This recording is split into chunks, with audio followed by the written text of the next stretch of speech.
שלום, שמי אלין קופרמן ואני יזמת טכנולוגית. הקמתי ומנכ"לתי חברת סטארט-אפ במשך 7 שנים בתחום של תזונה דיגיטלית. הובלתי כמובן את גיוסי ההון, את הפיתוח העסקי, והגענו למעל 1,000,000 משתמשים אמריקאים ולקוחות משלמים.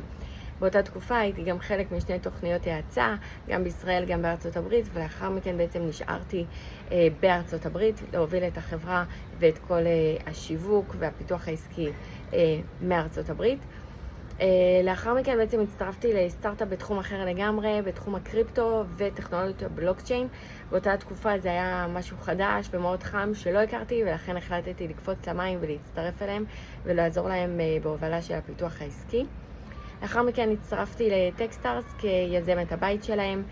במסגרת העבודה שלי שם בעצם עזרתי גם במיון ובחירה של הסטארט-אפים שיכנסו לתוכנית, וכמובן מרגע שהם נכנסו לתוכנית עבדתי כמנטורית שלהם גם בעולמות הפרודקט, הפיתוח העסקי, המצגות, גיוסי ההון וכל אתגר שהיה להם בעצם גם כיזמים במקום האישי והרגשי שלהם.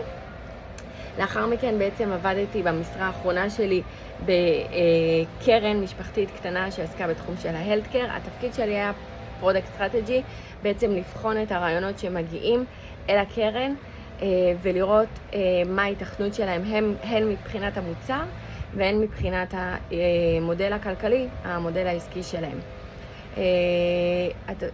דבר נוסף אחרון שאני אספר זה שהייתי מנהלת שותפה בארגון יזמיות במשך 3 שנים, ארגון ששם לעצמו למטרה לראות כמה שיותר נשים יזמיות בתחום של הטכנולוגיה והביוטק, ואני הובלתי הרבה מהקורסים וההכשרות שהיינו עושים ליזמיות ממש בתחילת דרכן, כדי לנסות ולפתות אותם להגיע כמה שיותר לתחום של היזמות הטכנולוגית ולתת להם כלים כדי להגיע לעולם הזה.